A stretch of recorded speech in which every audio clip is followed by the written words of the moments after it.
Well, good morning, everyone. Thanks for joining us. I'm Shawn McElwain. I'm Assistant Director of Admissions over at Vermont State University.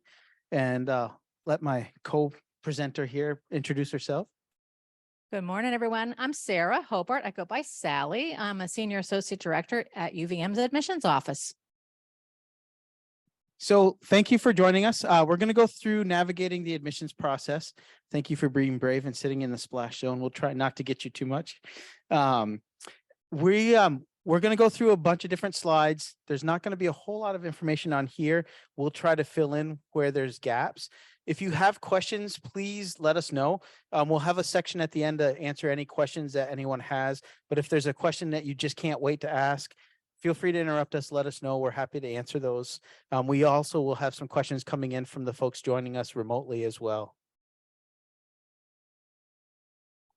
So today what we're going to be doing is going over an overview of kind of how to navigate this admissions process. It can be a little bit overwhelming and intimidating at times, but that's what we're here for. And so we're going to talk a little bit about who admissions folks are and what we do. We're going to help you identify your team and define definitions and deadlines. We'll help you go over what the application materials might look like, how to help stand out in the application process. We'll talk about what happens during an application review. And then we'll also talk about decisions, the decisions we're going to make about you, and then the decisions you'll all make about the schools that you're applying to as well. So first and foremost, we're going to talk about admissions. So who is everyone that's involved in this? First and foremost, the most important thing is you are not alone in this process. Please rely on the folks around you to help with answers and questions and concerns and stresses. That's what we're here for on the admission side of things. That's what your school counselors are there for. Your family and friends are there to lean on as well. We are all part of your team. We're here to help support you through that process and finding that right fit school and that right program for what you want to do. And it's okay to make mistakes. I changed my major twice. Still graduated, still got a job. It's okay. That's what we're all here for. So lean on your school counselors. They're the first point of contact for you. They're the ones that have the most regular contact with you academically. So use them as a resource. Your family and friends can be a great source of support as well. They're going to help get you to visiting schools and navigating some of the questions that you have no idea about, that is topics way over your head. They've also been and had friends that have had friends that have gone to schools that you might be looking at. So use them and ask those questions about what it's like to go to school at that place, or what that area or that city or town might feel like or look like. There's great resources out there, people like VSAC that can help provide financial assistance and guidance. There's people in your community that can help, job shadows, internship opportunities. Those are things that you could do as a high school student that can help prepare you for what you think you want to do for college. There's nothing worse than getting into a program, finally getting into the field and realizing this is not what I want to do for a living. Why am I here? So if you're thinking of going into a dental program, go shadow a dental office for a couple of hours. Make sure you actually want to work with people's mouths and getting saliva and blood all over you. Check that kind of thing out before you get into the dental clinic and you're like, this is not for me. It's funny, but it's happened. We have a dental program and we have had to mandate dental shadowing beforehand so that students don't have that happen. So use that. And then most importantly, use your admissions counselors. So there are counselors across every college, across the whole world. We're there as a resource for you. Don't hesitate to reach out. Ask questions, even if they're the simplest, easiest questions in the world. That's what we're there for. We get paid to be there as your resource. So don't hesitate to reach out. Shoot us an email, give us a call, find out who your point of contact is at the schools that you're looking at, and keep that person's name and email address ready on your list and packet of information that you're doing with your college search. We've been there, we've gone through the process, and if we don't know the answer, we'll tell you that, but we'll help you research who on campus can answer those questions for you. We can help you with figuring out locations. So some of our schools have multiple campuses, and we can help you kind of navigate what each campus looks and feels like, point you in directions to see if you can figure out which fit might be the best for you. We can help you navigate a little bit about the programs of study, or at least get you connected with faculty members in those programs to kind of get a little bit more of a deeper dive into what the subject area is, and what you might do as a career outcome from that program. And then we can also help you with different special aspects, things like if you're looking at transferring, or if you're thinking of starting locally at CCV and then transferring into one of our programs. We all have natural pathways built in partnerships with our sister college at CCV to help you kind of navigate that and ease your transition over, so that you're not getting lost in the shuffle.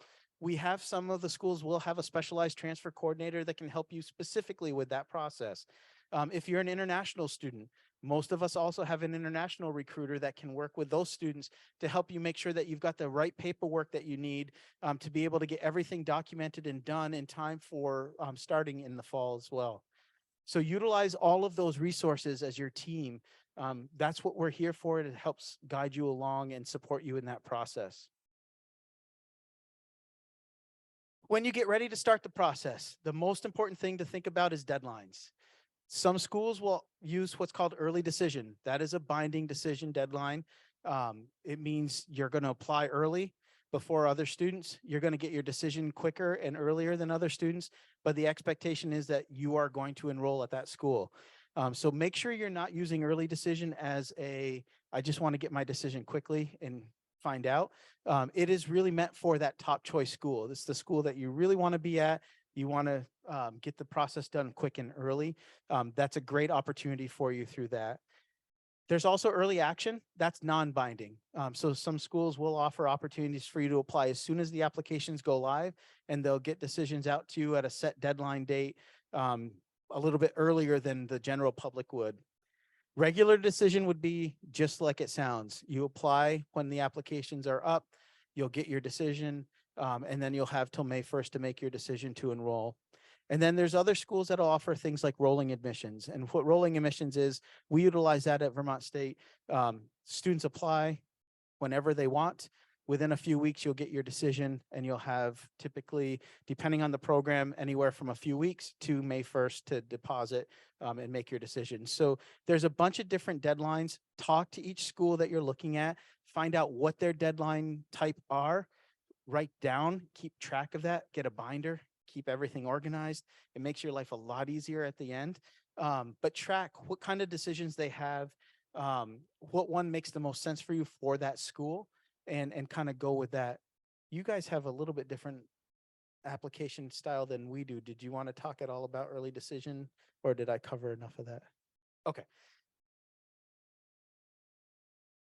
And then the next step after you've started the application is to compile all your materials. So a lot of us will use the Common App.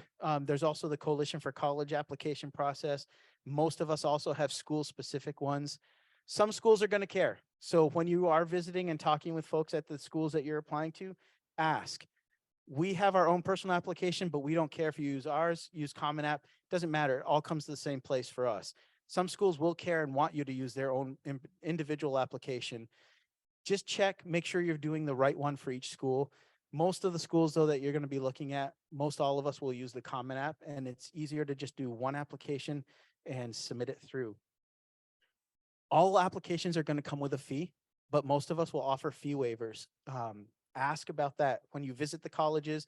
Typically, if you're going for an event or an open house or things like that, you'll typically get a fee waiver in your packet from the school. If you're just going for a normal visit, or you're just talking with a counselor from an event like this, or at a college fair or a high school visit, ask us about it. We'll give you a fee waiver. We don't collect a whole lot from these fee waiver or from the fees, so we're happy to make it free for you to apply. So ask us about it, or ask about from the schools that you're looking at. When you apply, you will need official transcripts sent to us. Those can be sent over to us by your school counselor. So those of you that are in high school, you'll have those sent over. Is anyone in here doing dual enrollment or thinking about doing dual enrollment? A few of you. Make sure that when you apply, you also request the college transcript from those schools that are issuing you those credits. They will show up on your high school transcript as well, but some programs at some schools will want to see the actual letter grade on the college transcript as well, so that if there's prerequisites for a certain program that you're applying to, we can see that you've satisfied those prerequisites. So ask for those to be sent over to us as well. If you are just getting ready to apply and it's your first semester that you're doing that college course and the grades aren't final yet, just let the admissions counselor know that. We put a little note in your record saying, this transcript's waived for now. We'll get it when the course is done. Don't pay to have a course transcript sent over that says course in progress. Save the money, wait till the course is done. We'll get it from you at that point. If you have an opportunity to talk with the professor from that class to get a midterm grade, you can always email that information over to us and we'll add that to your file. That's useful information for us to know where you're at in that course right now while we wait for an official transcript when the class is done. Test scores are also going to be required at some schools and some schools not. So that's another important question to ask at all the schools that you're looking at.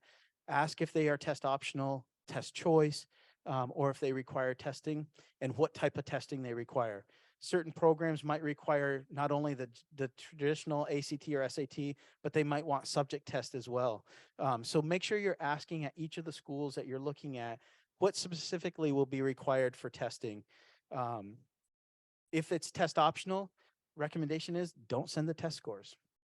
If you haven't done well on them, you don't need to send them. If you've done really well on them and you want us to see them, send them. It's fine. But if it's optional, that it's meant to be optional. We're not going to be looking and needing those. Recommendations are required for most programs across most schools. Typically, it's a recommendation from your school counselor, and then some programs and schools will also require a second recommendation. The most important thing on these are no friend or family. Asking those people, it doesn't really help us. We want them to be coming from an academic source. So school counselor, teacher, supervisor, if you've been working in a part-time or a volunteer program and you've done a regular commitment with that. If you've been Boy Scout, Girl Scout, a troop leader or master would be fine as well. Any of those kind of things would be super helpful. If you've been on a sports program, a coach can do one as well. Make sure that you're looking at the program you're interested in. Some of them will want specific types of things mentioned in the recommendation. So if you're applying for nursing for certain schools, they're going to be wanting to know about you working in that field. Can you handle a fast-paced clinical environment? Are you good with working with people from various backgrounds? Can you handle stress? Can you handle those types of situations? Those are the kind of things we want to hear from those letters. So make sure you're asking the right people to submit those letters that can answer those questions. If you're applying to a general program, then 2 academically focused letters are perfectly fine as well.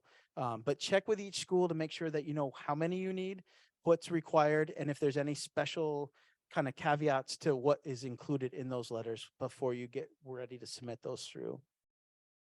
And if you're applying through Common App, your school counselor is going to be doing one through Common App for you. So that's one of them already taken care of already for you. You'll also most likely see a requirement for an essay or a personal statement. Some schools call it an essay, some call it a personal statement. It's the same thing. If you're doing it through Common App, there's typically prompts that you select one of to write about. If you're applying through a school-specific application, then usually there's either a guaranteed, like this is the prompt we want you to answer, or for us, we have a write about any topic of your choice. Those essays are really meant to give us an idea of who you are as an individual outside of just the academic stuff. We're going to know who you are as a student from your recommendations, from your test scores if you send them, from your GPA and the coursework that you've done. The essay and the personal statement's really a chance for us to get to know who you are, whether or not we think you're going to be a good fit on our campus with the student body that we have.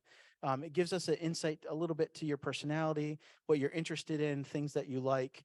So it's just a great opportunity to use that essay to sell yourself a little bit and give us a little bit more of a personal insight to you. And then some programs might require a thing like a resume or extracurricular activities or a portfolio. So check with each school that you're looking at to make sure that you're covering everything that might be required from you for those types of programs. Some of the programs, if you're applying to like an art or a music program, if there's an audition or a portfolio piece, the admissions counselor you're working with might not know everything that's required for that. but we can help you get connected with the people that will be reviewing those portfolios or sitting in on your tryouts to make sure that we know exactly what to tell you to put in them and make sure that you're putting your best foot forward for those.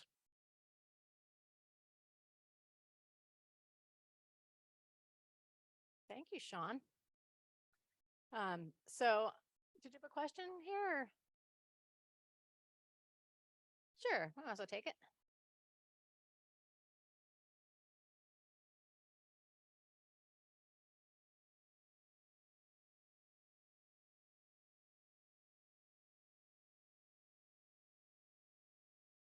I think it's nice actually to get a range of recommendations from someone who knows you in different settings. So maybe an employer, maybe a coach, maybe, someone you babysit for, as well as an academic reference. So I think different perspectives are really nice.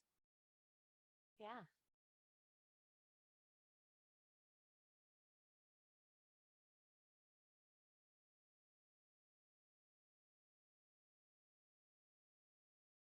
Correct. Yes, the transcripts need to come to us directly from the school, either the high school or the college.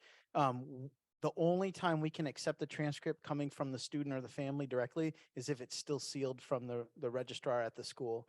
Otherwise, it's not considered an official transcript. Not that we would think anyone would spend the time or energy to modify the transcript, but if they have a sealed one, I know when I graduated from college, I got 3 sealed transcripts that I could keep and use whenever. So if you've got one of those, that's perfectly fine to deliver to the school directly. But otherwise, you just ask your school counselor or the registrar's office to submit a transcript.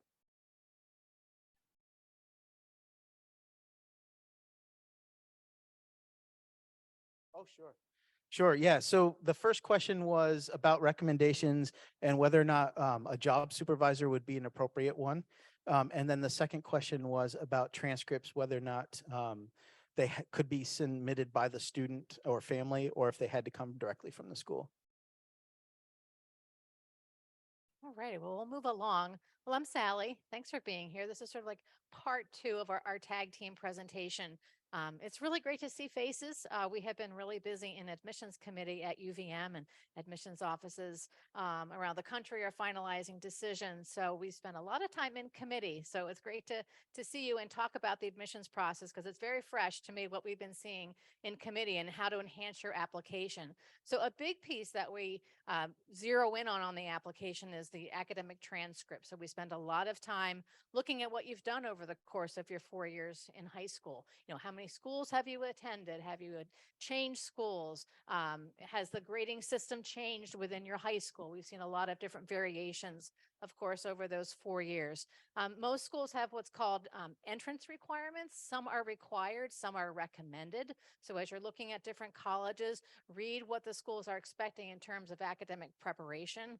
And don't stop at the minimum. I think sometimes it's like, oh, okay, all I need is 3 years of X or 2 years of Y. And those are really the minimum. Most successful applicants that we admit at the university exceed all of our minimum requirements. So things like 4 years of English. Okay, that's kind of a graduation requirement. Every year you need English. 2 years of the same foreign language. Don't stop at the second year. We like to see students who have really 5 academic solids every year, whether it's high school courses, whether it's dual enrollment, whether it's courses taken over the summer.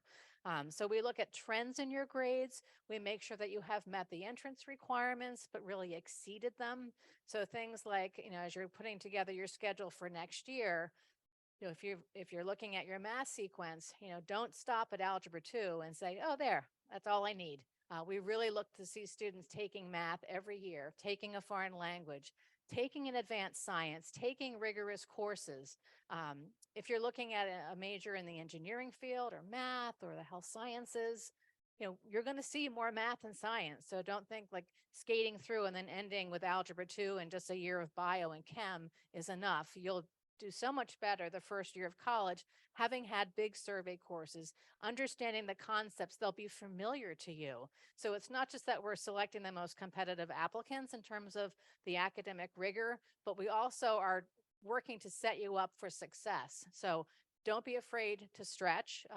Work with your parents, work with your advisors about what's an appropriate load. For some students, all advanced placement courses is an appropriate schedule. They're hungry for more. They want intellectual challenge. But for not all students, is a heavy all AP load an appropriate one. So sometimes it's a mix of courses, but we're definitely looking for you to continue taking a rigorous schedule every year. We have noticed a lot with during the pandemic. I think for a number of students, they've really just kind of checked out and they just really wanted the minimum their senior year.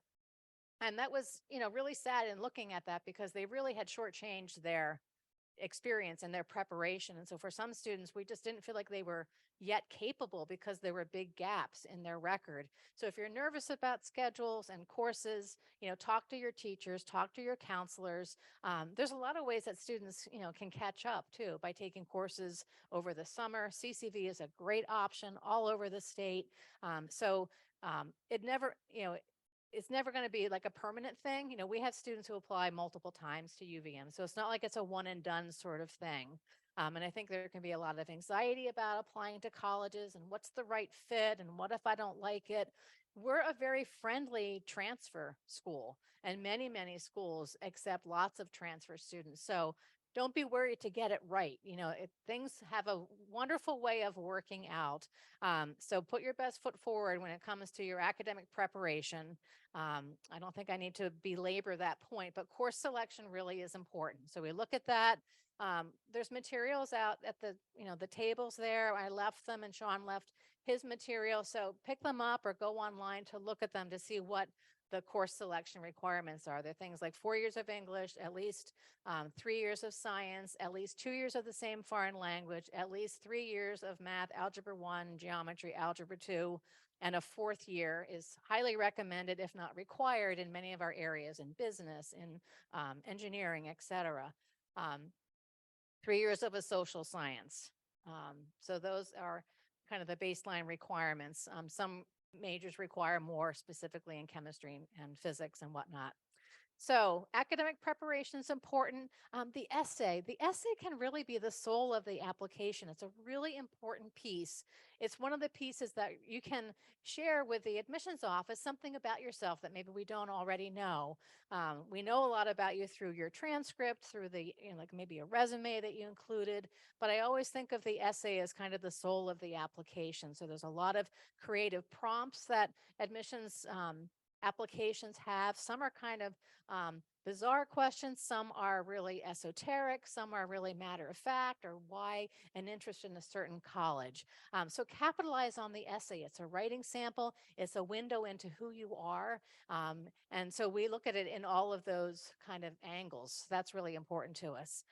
We talked a little bit about recommendations and who to select to write that recommendation for you, someone who knows you well. It doesn't necessarily mean it's going to be a faculty member that you aced the class and you got all A's, and maybe it's a class like your chemistry class or maybe a math class that you really, struggled with, that it was hard and that you showed up and that you worked hard and you got extra help. Like those sorts of things tell us a lot about you as a student, that you're persistent, that you work hard, that you capitalize on, extra help and resources. So it doesn't have to be, the best class you ever took, for instance. So that's another piece of the application. Visit us. We have lots and lots of ways to visit college campuses, both in person and virtually. I oversee our visit experience, and it's just a very telling experience to spend some time learning about the admissions process, but then seeing facilities, talking with current students. I could tell you all about the university when I went here. You probably wouldn't be all that interested. It was in the 80s. It's a very different school now, very different experience. So talking with current students, I think, is really an important piece. Observing them, do I see myself fitting in here? What's the level of engagement? Do students here look like they're having a good time? Do students here look like they're healthy? What are students doing on the weekend? If you're wondering where UVM students are, this is spring break. We were going to have our students back on Monday, so it's a pretty quiet place here. In case you're wondering, like, UVM students don't seem very active. Well, it's because they're all away. So come and visit when we are fully live and have lots of things going on. Another thing, we talked a little bit about the portfolio and audition. Take a look at what the schools are requiring in terms of their own requirements. We have only a couple majors that actually require an audition, and that's in the music areas. It's not to say we're not interested in your art portfolio or your photography or what have you, but that's the only major that we actually require an audition, either virtual or a recording or in person. You can include additional pieces through websites and other things. So that's something just to be aware of. Some schools that have specifically, an art portfolio requirement require just that. So find out how best to send them. And all of these items, when you apply, pick an email or a email address that you're going to check. We send a lot of communications out, and one of the ways that you can kind of check that your application arrived and is in our hands is through kind of an application status portal. Um, Colleges send a lot of emails, and it's important to read them and acknowledge some of them, because you might miss something really important if you're not reading your email, like about a major choice or things that are happening on campus. But there's a great way that you can kind of track your admissions application by this application status portal. You can see what we've received. You can see if there's anything missing. And we really are very diligent about communicating about what's in the application and what we're missing. So those are important communications to watch. Some other things just to be aware of in the admissions process. We just came off of a really busy admissions season of reading applications. We received over 28,000 applications. It's the second highest applicant pool in the history of UVM. So if we look like we're kind of bleary-eyed, it's because we've had some amazing applicants to read through and some really tough choices to make. And, there's a big difference between kind of capable and qualified versus competitive. And we probably have mostly Vermont families in the room here today, which is wonderful. We love our Vermont families. Out of that 28,000 applications, a little less than 2,000 were from Vermont, and all the rest were from out of state, all over the country, all over the world. So we really get to know our Vermont schools, our Vermont um, the curriculum that's offered in the high schools, and we spend a lot of time really carefully looking at applications from our Vermonters. We want Vermont families to see UVM as their flagship state university. So we look more, are they ready? Are they capable? Are they qualified versus competitive? We don't admit every Vermont student, but there's a pathway really for any Vermont student who wants to come to UVM, whether it be a direct entry or maybe a more, nuanced path, maybe going to another school and transferring back. So we have many, many pathways, and we have a very active transfer process. So that's the difference between kind of a capable and a competitive. Some of the most highly competitive schools in the country, are admitting less than 10% of their applicants. That is not us. We're a moderately selective school. We have a great profile. We have students who are really interested in the university because of an honors college, or they're really interested in, our the size, and that you can do undergraduate research here at UVM. So those are all things that go into making the admissions decision. We look at a holistic review of the application. So there's many, many factors. It's not just one. The academic record is a big driver in the admissions process. And if you submit test scores, we look at them in conjunction with your high school record in association with it. They are not required. We have been test optional for a couple years and plan to be for the foreseeable future in a pilot kind of program for 3 more years. But you can send the scores. The profile is quite high, because students who tend to send their scores because they're optional tend to be, pretty high scores. So that range may be a little, I think, misleading. So a little bit about the test scores. Whether you submit scores or not, you are still going to be looked at for merit scholarships, for entrance into the honors college. So about roughly half of our students who applied this year submitted scores. So it's kind of right split down the middle. So we look at rigorous schedule. We look at many factors in the admissions process. We look at your story. We look to see, how interested are you in the college? Have you visited? Have you reached out? Have you observed a virtual information session? We know a lot about kind of your behavior through whether or not you're opening our emails. And we really, as we're looking through applications, really are trying to make a good fit for a student in terms of offering them admission and looking for students who really want to be here. And so as you're looking at other colleges, keep that in mind, that's an important thing to express interest, as Shawn kind of started with, who are we? We are people, we work in the office, we're kind of connectors and facilitators. So don't be afraid to reach out if you were a student who was maybe not admitted in a first round and you were deferred. We want to know who you are and that you are still out there and wondering, about the status of your decision. These are the types of admissions decisions that we make. For many students, they hear good news that they've been admitted. We have early programs. Many schools offer them as well as early decision.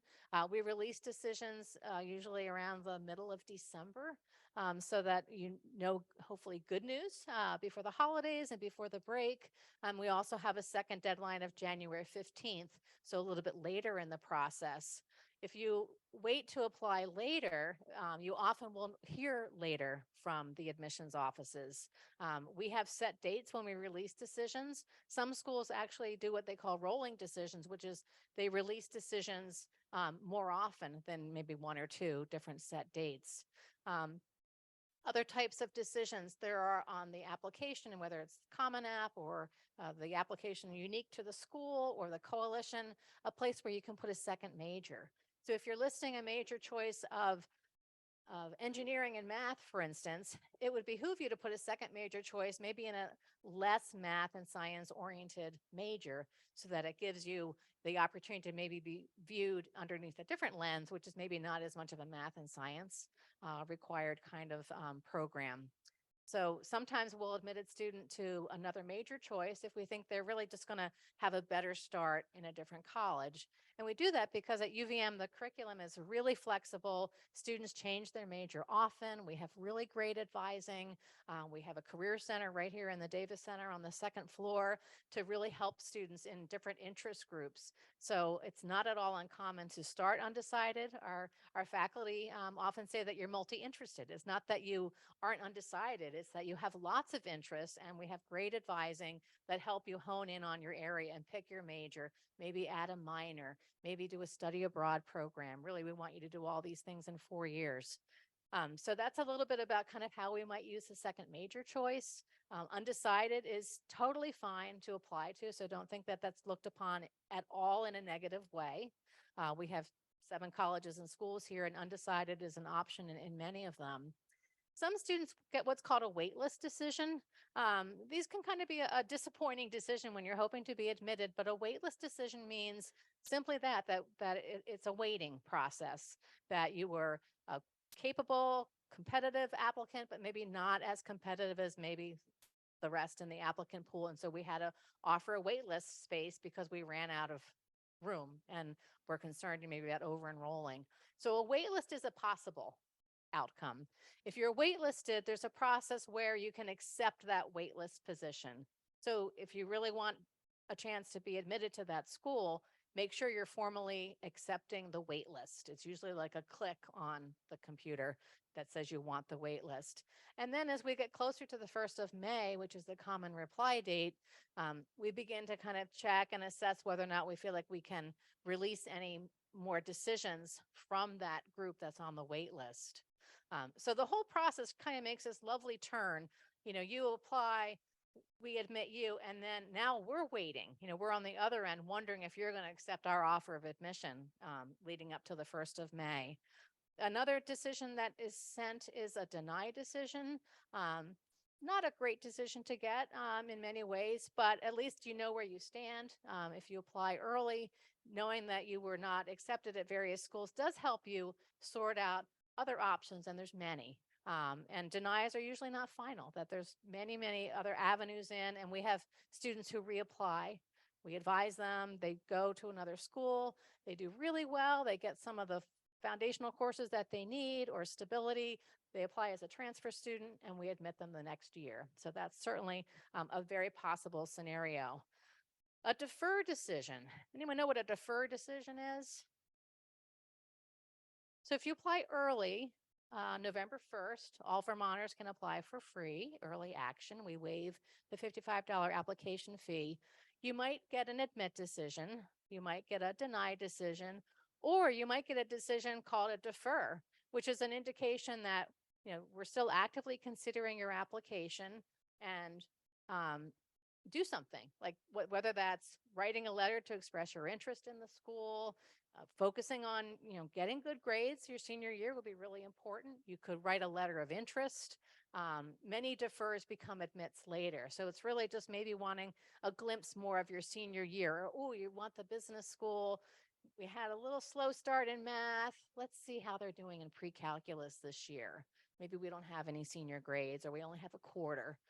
So make those strong, first quarter grades in the process. Yeah, is there a question in the chat?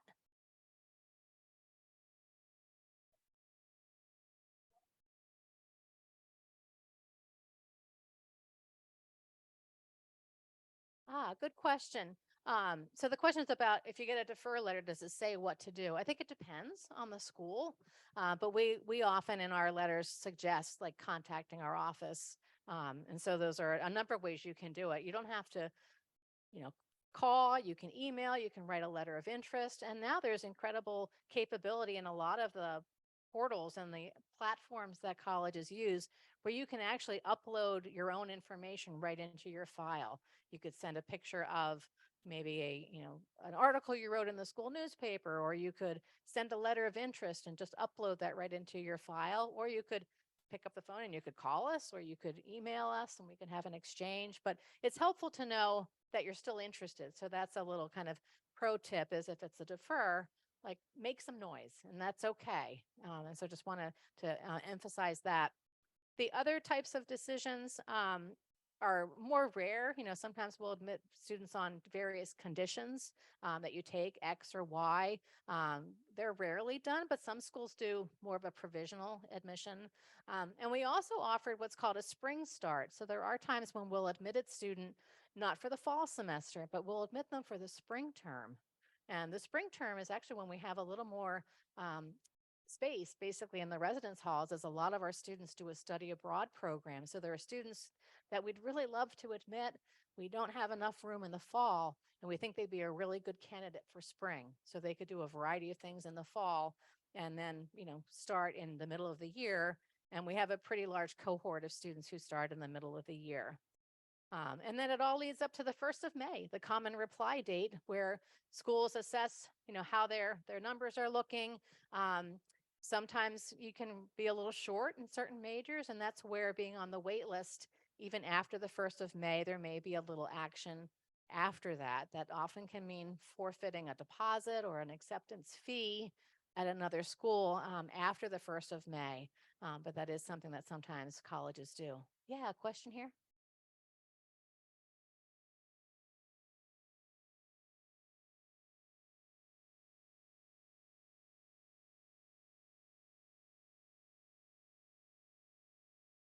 Right. Yeah, there's a second deadline for UVM and for other schools. Yeah, so the question's about deadlines. The early action deadline is November 1. The regular admissions deadline is January 15th. Some schools have a February 1 deadline. Some schools are really hard and fast. It's the deadline, and if you don't make it, sorry, there's next year. Other schools are more forgiving and more flexible with applying after a deadline. And, we always try to be flexible, especially for our Vermont families. If there's a student who comes to us and says, we're looking at the finances and it's just not going to work at these other schools, is it too late to apply? And so if they were to ask me that today, I would say, no, our application is still open. Everything now is on a space available basis, but you can still apply. But you do reach a point where you just can't keep doing that. So it's important to apply early and really watch the deadlines. Yeah, question. Oh. When do students typically hear back? It varies by school. Some have rolling admission deadlines and, decisions that follow after that. Our decisions tend to go out at 2 different points. They go out mid to late December for early action applicants or early decision. And then they tend to go out first week of March and then they kind of dribble out after that, depending on when they applied and when maybe different documents arrived. Um, does that help? Okay. And I feel like there was another question back here. Yeah.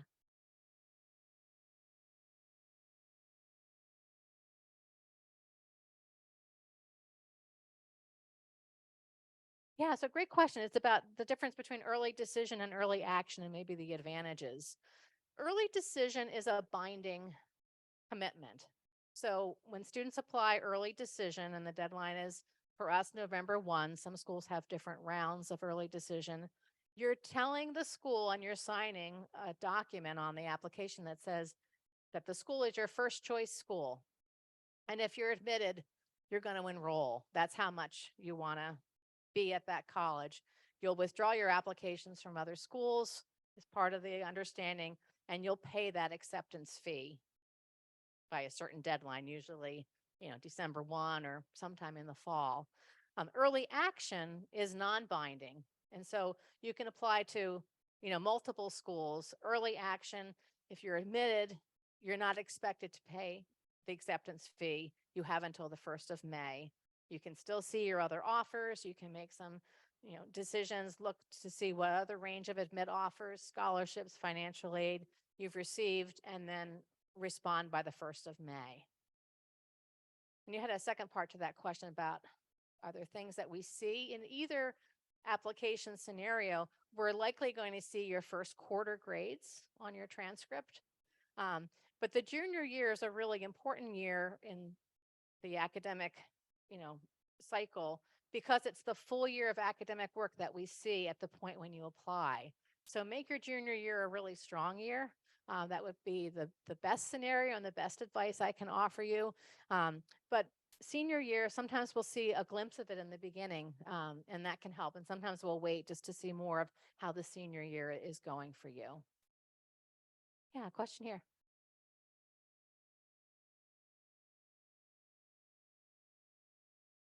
Great question. It probably varies by school, but the answer would be at UVM, our package is the same. Like our level of scholarship is not altered for our early decision applicants versus maybe our regular applicants.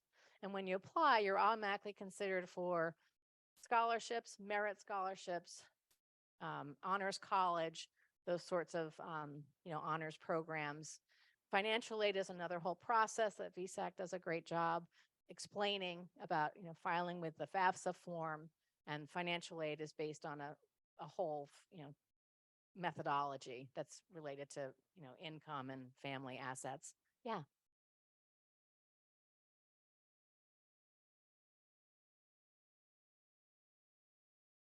Yeah. So what happens for early decision? Some students get that deferred decision that we talked about, which means, and the question was about if you're deferred early decision, can you reapply basically? And the answer is when you apply early decision or early action, and if you're deferred, we'll say we're going to roll your application into the regular application deadline process and basically start the application review again in light of new information and in the context of the total applicant pool that we get in that January deadline timeframe. Yep, so many defers later become admits, which I think is kind of the question. Question here. Yeah.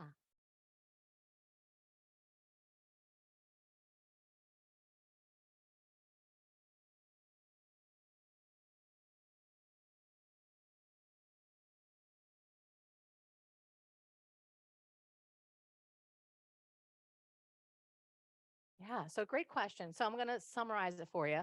So the question is, if you're admitted, can you ask the school to extend that offer of admission for a period of time, and what happens to any scholarships that you might receive? It probably varies by school. I can only speak to what UVM does, and that is we really encourage students to ask for a deferral if they're interested in taking a year off or a semester off. We typically say yes to those deferrals unless there's a lot of academic work involved. But if you want to take a semester off to travel, to work, to, do, the Appalachian Trail or travel cross country or do an international experience kind of a program. We typically say yes. We defer that admission for either one semester or 1 year. So you'll be basically put into the pipeline of communications for students entering like that following term. We ask that the student pay their fee to hold that spot. If you've received scholarships, the scholarship rolls over to the following year. Need-based financial aid often requires another application. Okay, because that can change.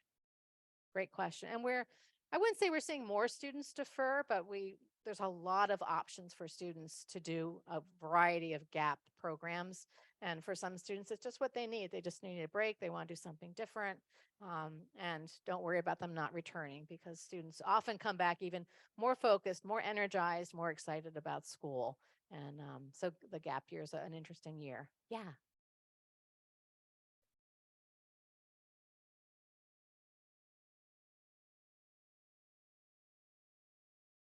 Yeah, that's a great question about, how many maybe letters of recommendation or how many things to submit.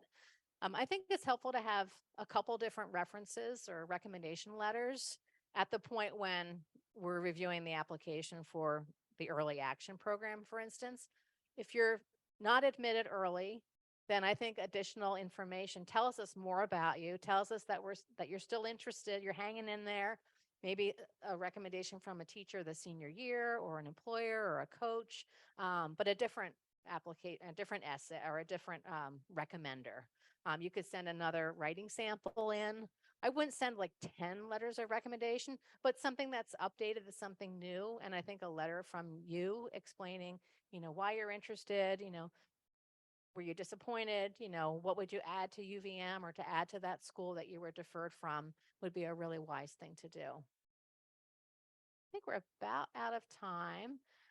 Great questions. Thanks for your level of engagement. Shawn, thank you. We're around if you have questions, and our materials are outside. And have a great morning with us. We're almost done.